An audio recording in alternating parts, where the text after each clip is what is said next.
क्या आप जानते हैं आज से करीब 5 साल पहले रात के अंधेरे में एक गौशाला जहां पर गायों की देखरेख होती है, खेती बाड़ी किया जाता है, काफी शांत इलाका है। यहाँ पर काम करने वाले कर्मचारी और महंत जी अचानक एक अजीब सी रोने की आवाज सुनकर ठहर जाते हैं। ये आवाज गौशाला में प्रवेश करने वाले गेट के पास से आ रही थी। पहले सोचा कि शायद कोई रास्ते से गुजर रहा हो, उसी में से कोई रो रहा हो, लेकिन ऐसा बिल्कुल भी नहीं था। एक बच्चे की रोने की आवाज एक भयानक केस का खुलासा करने वाली है। इसके पीछे छिपी थी एक ऐसी साजिश जिसको उजागर करने के लिए 100 से भी ज्यादा पुलिसकर्मी, अलग अलग यूनिट्स की टीमें लगाई गईं। एक राज्य के होम मिनिस्टर तक की नजर इस केस पर थी। यही नहीं, पूरे राज्य के लोग भी एक एक अपडेट इस केस के बारे में जानना चाहते थे। आगे क्या हुआ या होने वाला है। एक टाइम पर यह केस काफी चर्चित था। नमस्कार दोस्तों, तो क्या हाल चाल है आपके। आज हम बात करने वाले हैं हीना शिवम केस के बारे में। इस घटना की शुरुआत होती है गुजरात के गांधीनगर डिस्ट्रिक्ट के पेठापुर नामक इलाके से। यही मेहोदी रोड पर एक गौशाला बना हुआ है, श्री स्वामी नारायण गौशाला, जिसे एक महंत जी संभालते हैं। यहाँ पर आमतौर पर पशुओं का पालन पोषण किया जाता है। डेयरी प्रोडक्ट्स जैसे कि दूध, दही, बटर, देसी घी, इन सब चीजों की बिक्री भी होती है। गौशाला के अंदर ही कई एकड़ में फैला हुआ खेत भी है जहाँ खेती बाड़ी होती है। आयुर्वेदिक औषधियों का भी केंद्र है। यहाँ पर कई कर्मचारी भी काम करते थे।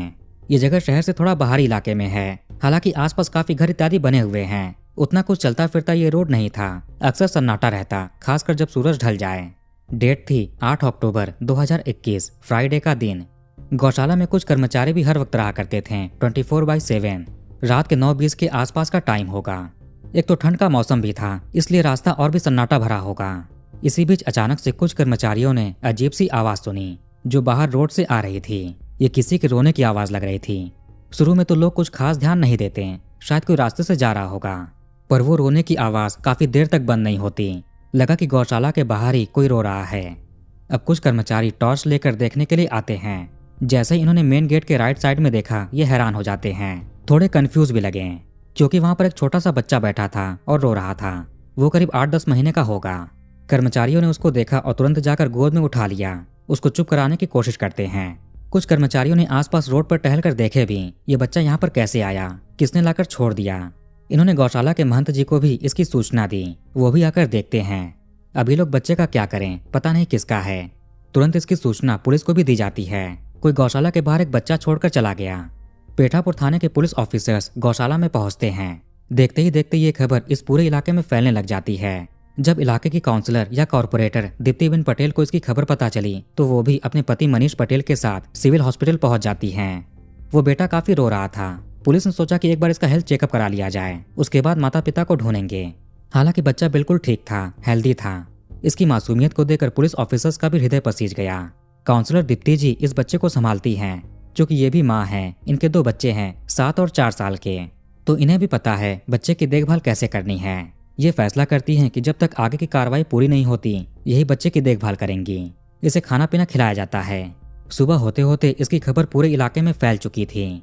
लोगों की भीड़ भी बच्चे को देखने के लिए आने लगी। अगर किसी ने इसको त्याग दिया है तो कई लोग इसे गोद लेने के लिए भी आगे आए। राज्य के होम मिनिस्टर भी बच्चे को देखने के लिए अस्पताल पहुंचे। अब शुरू होने वाली है पुलिस की इन्वेस्टिगेशन। माता पिता का पता लगाने के लिए कई सारी अलग अलग टीमें बनाई गईं। इसमें special operation group, SOG, local crime branch, Gandhinagar की पुलिस, कई दूसरे यूनिट के ऑफिसर्स, 100 से भी ज्यादा पुलिस ऑफिसर्स इसमें जुड़ते हैं। सबको मिलाकर करीब 14 टीम्स बनाई गईं। बच्चे की फोटोज को मीडिया, सोशल मीडिया, हर जगह सर्कुलेट कराया गया। जिसके भी घर का हो तुरंत वो पुलिस से संपर्क करें। यह भी हो सकता है कि कोई गिरोह हो जिसने बच्चे को कहीं और से लाया हो, लेकिन पकड़े जाने के डर से गौशाला के पास छोड़ दिया। गौशाला के अंदर CCTV कैमरे भी लगे हुए थे। पुलिस की टीम्स ने उन्हीं फुटेजेस को देखने शुरू कर दिए। इसके अलावा रास्तों पर लगे कैमरे भी देखे जाते हैं। यहाँ से कौन कौन आया हो, गुजरा हो। उन दिनों लोग कोविड से भी रिकवर कर रहे थे, फिर भी सावधानी के लिए मास्क लगाकर चलते हैं, इसलिए पहचान करने में थोड़ी दिक्कत परेशानी भी हो सकती है। पुलिस की दूसरी टीम्स आसपास के इलाकों में बच्चे की फोटो लेकर भी घूमने लगी। गांव-गांव में जाकर पूछा जाता है। इसी बीच पुलिस को गौशाला के एक कैमरे में एक आदमी दिखाई दिया। वो गोद में बच्चा लिए तेजी से गौशाला के गेट के पास आता है, उसको वहीं पर रखकर दौड़ते हुए निकल जाता है। CCTV में दिखे टाइम के अनुसार 7:32 पर वो आया था, लेकिन गौशाला के लोगों ने बच्चे की आवाज 9:20 पर सुनी। मतलब कि वो बच्चा लगभग 2 घंटे गेट के पास रहा होगा और किसी ने भी ध्यान नहीं दिया। एक और चीज, मीडिया के अनुसार ये घटना 8 अक्टूबर को ही, लेकिन फुटेज में डेट है 7 अक्टूबर। अब पता नहीं ये कैमरे का एरर है या मीडिया वालों की गलतफहमी। अब ये आदमी आखिर कौन था? कैमरे की क्वालिटी भी उतनी कुछ खास नहीं, ऊपर से अंधेरे का टाइम था और उस आदमी ने भी मास्क पहन रखे थे। पुलिस थोड़ी निराश हुई, इसकी पहचान कैसे होगी, लेकिन अभी भी काफी चांस था। उधर वो मासूम अपनी ही दुनिया में खोया हुआ, उसे अभी इतनी समझ नहीं थी जो आसपास हो रहा है। ये काउंसलर दीप्ति जी के साथ काफी अच्छे से था, उनकी गोद में आराम करता। पुलिस ऑफिसर्स के साथ भी इसकी अच्छी बन रही थी, किसी के भी गोद में आने से डरता नहीं, हमेशा शांत रहता। आखिर इसे कोई कैसे त्याग सकता है, ये सवाल उस टाइम हर किसी के मन में था। लेकिन इसके ही पीछे छिपी थी एक भयानक साजिश। पुलिस को भी नहीं पता था कि जांच में आगे चलकर कुछ बड़ा केस खुलने वाला है। अभी तो बस ये बच्चे के माता पिता के बारे में पता लगा रहे थे। इधर सीसीटीवी की जांच करने वाली टीम ने दूसरे कैमरों की जांच करनी भी शुरू कर दी। गौशाला की फुटेज से इतना तो पता चल गया कि वो आदमी किस दिशा में गया होगा, उसी दिशा के कैमरे देखे जाने लगे। ऐसे करते करते उसको आगे ट्रेस कर रहे थे। इधर दूसरी टीमें फोटो लेकर भाग दौड़ कर रही थी, गांव गांव जाकर पता लगा रहे थे। इन्होंने 40 से 45 गांव खंगाल डाले, लेकिन कोई सुराग नहीं मिला। न्यूज मीडिया के लोग भी लगातार इस खबर को प्रसारित कर रहे थे। इस केस में सोशल मीडिया की भूमिका भी काफी अहम थी। इनके जरिए ही उस बेटे के जानकार आगे मिलेंगे। वो भी एक अजीब किस्सा है, उसके बारे में अभी बताते हैं। सीसीटीवी की जांच करने वाली टीम उस आदमी को ट्रेस करने में लगी थी। वो गौशाला से कुछ मीटर दूर पैदल जाता है, उसके बाद एक कार में बैठकर निकल गया। अब गाड़ी के अंदर कोई और भी था ये तो पता नहीं चला। वो आदमी स्वयं कार को ड्राइव करके ले गया था। अब ये गाड़ी कहां कहां से आकर गौशाला तक पहुंची थी, इसका पता करना है। ये सफेद रंग की सेंट्रो कार है। कुछ फुटेजेस को मिलाकर गाड़ी का नंबर प्लेट भी देखा गया। इसके जरिए गाड़ी के ओनर तक आराम से पहुंच सकते हैं। पुलिस को गाड़ी का रजिस्ट्रेशन नंबर मिल चुका था। आरटीओ ऑफिस से इसकी डिटेल्स मंगाई गई। इधर अस्पताल में काउंसलर दीप्ति पटेल जी बेटे के साथ थीं। वैसे इसे ज्यादा समय तक चाहकर भी अपने साथ नहीं रख सकते थे। कानून के अनुसार इसे चाइल्ड केयर होम भेजना पड़ेगा ताकि अच्छे से वहां पर देखभाल की जा सके।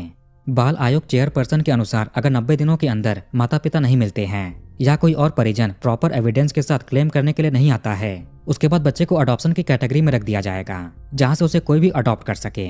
कोई भी लीगल तरीके से इसे गोद ले सकता है। वैसे इस खबर के वायरल होने के कुछ घंटों में ही 190 से भी ज्यादा अडॉप्शन रिक्वेस्ट आ गए थे।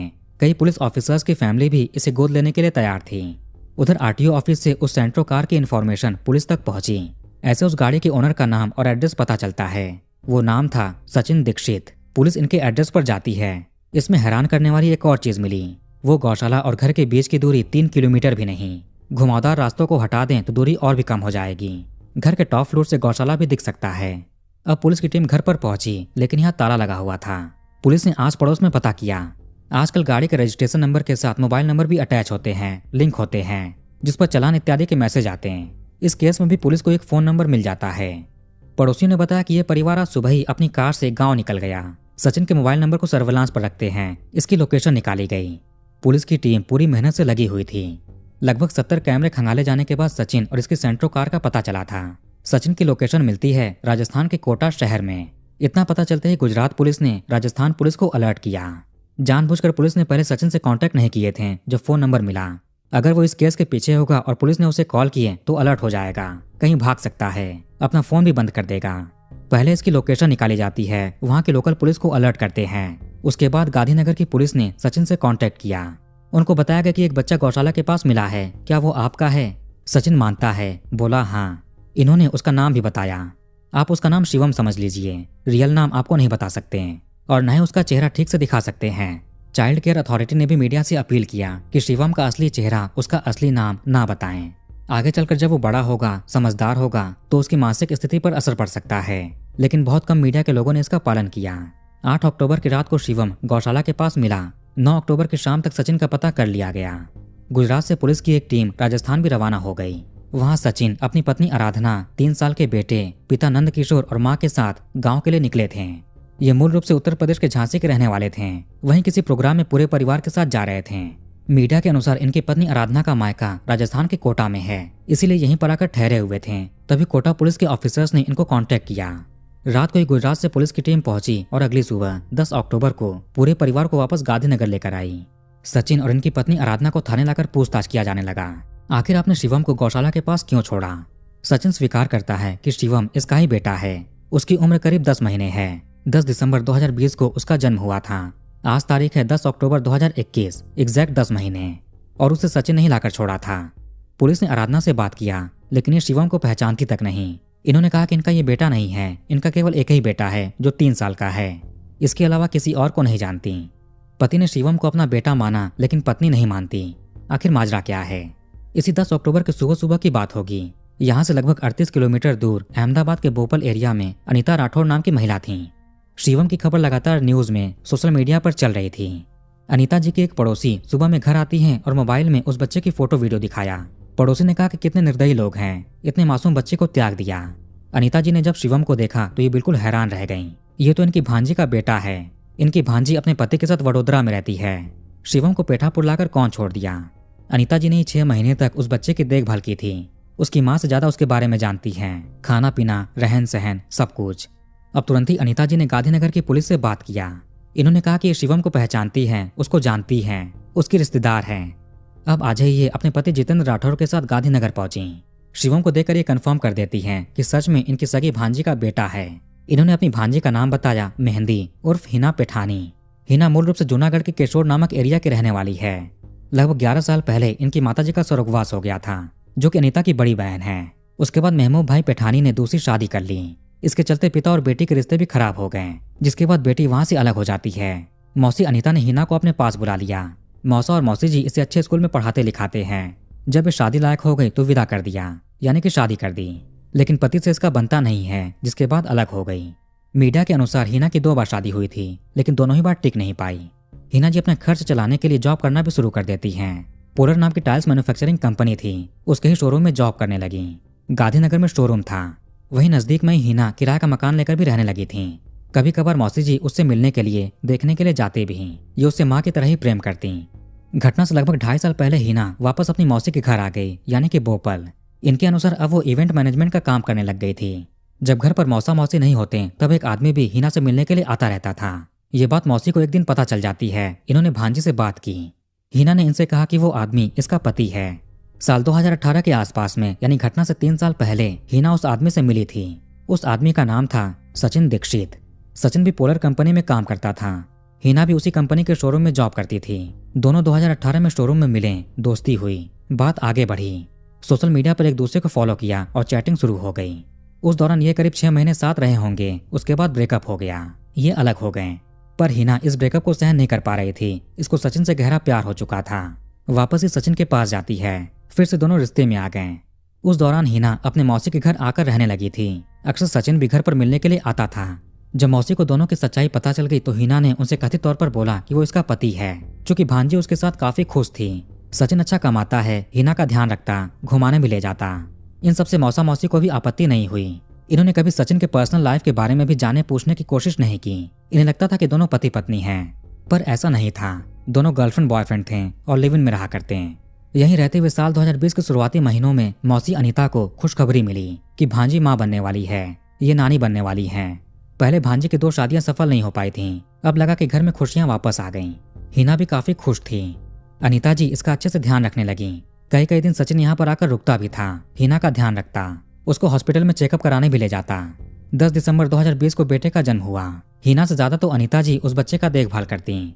उसकी एक एक दिनचर्या की चीजें भी ध्यान में रखती, कब वो क्या करता है, कब क्या खाता है। करीब 6 महीने वो साथ रहा। जुलाई 2021 में सचिन हिना के परिवार को बताता है कि इसकी नौकरी वडोदरा की एक दूसरी कंपनी में लग गई है, ओजोन ओवरसीज। दर्शनम ओएसिस करके एक अपार्टमेंट बिल्डिंग है, यहाँ का एक फ्लैट किराए पर ले लिया, G102। ये फ्लैट मूल रूप से रजनीकांत रमन भाई पटेल नामक आदमी का था। उनसे ही सचिन ने किराए पर ले लिए। अगले महीने यानी कि अगस्त 2021 में सचिन हिना और बेटे शिवम को लेकर यहीं शिफ्ट हो जाता है। हिना की अक्सर अपनी मौसी अनीता से फोन पर बात होती रहती थी। अधिकतम बेटे को लेकर बात करते हैं। भांजी उसकी अलग अलग वीडियोस बनाकर भी भेजा करती हैं कि अभी इतना बड़ा हो गया है, ये एक्टिविटी कर रहा है, सहारा लेकर बैठने लगा, बातों का जवाब देने लगा। सबका वीडियो बनाकर मौसी को भेजा करती। अनीता जी ने कहा कि कॉल पर आखिरी बार भांजी से बातचीत 7 अक्टूबर को हुई थी। अगले दिन 8 अक्टूबर की सुबह सुबह उसने कुछ वीडियोस बनाकर भी भेजे शिवम के। वो सुबह के 8:07 तक व्हाट्सएप पर एक्टिव रहती है, उसके बाद इनएक्टिव हो गई।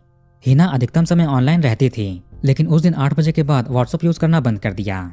इधर से मौसी जब उसको मैसेज करती तो सीन नहीं करती, कॉल करने पर उठाती नहीं, हो सकता है कि बिजी हो। उसके बाद से आज तक यानी 2 दिन बाद 10 अक्टूबर तक उससे बात नहीं हुई। आज सुबह में शिवम का वीडियो देखा कि उसको किसी ने पेठापुर की गौशाला के पास छोड़ा है। बाद में पता चला कि सचिन ने ऐसा किया। अनीता जी ने अपना संदेह सचिन पर जताया, उसने हिना के साथ कुछ गड़बड़ी की हो सकती है। उधर सचिन से भी पूछताछ जारी थी। ये काफी परेशान दिख रहा था। पुलिस ने डॉक्टर से इसका काउंसलिंग कराया, उसके बाद वापस से बात की। फिर सचिन एक एड्रेस देता है जो वही दर्शनम ओएसिस फ्लैट का था। गांधीनगर की पुलिस ने वडोदरा पुलिस से बात किया। बोपत थाने की पुलिस फ्लैट में देखने जाती है। वहां ताला बंद था, लेकिन अंदर से काफी तेज बदबू भी आ रही थी। इसके बारे में गांधीनगर पुलिस को बताया गया।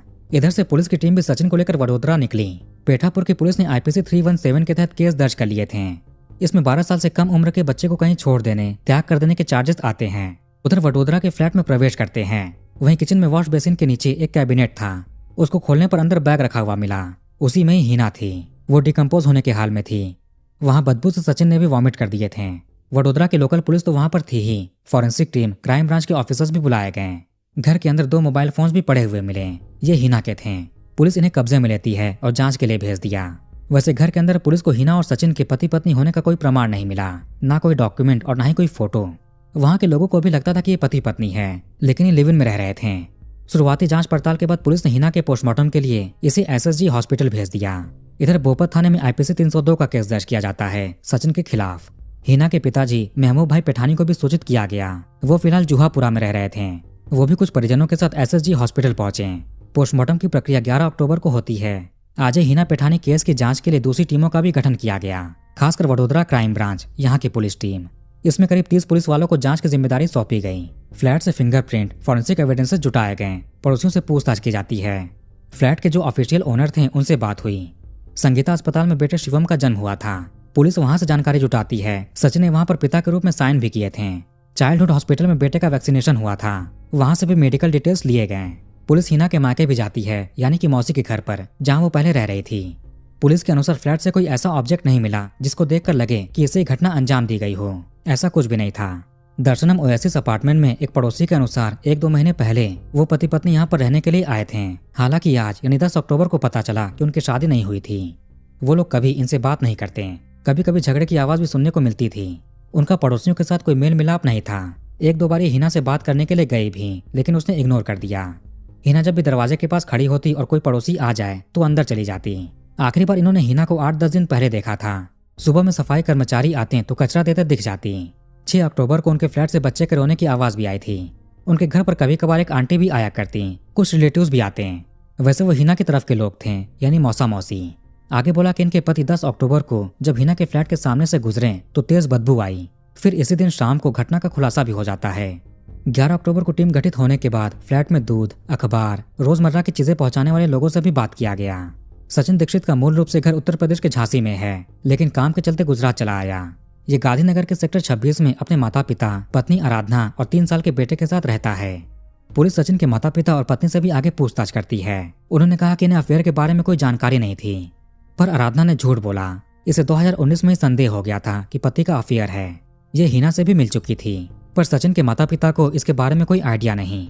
तो आराधना और सचिन की शादी साल 2017 में हुई थी, परिवार वालों की मर्जी के साथ। 2018 में इनका एक बेटा हुआ, जो घटना के हिसाब से 3 साल का है। सचिन टाइल्स कंपनी में नौकरी करता था। 2018 में हीना से मिला, प्यार हुआ, साथ रहने लगे।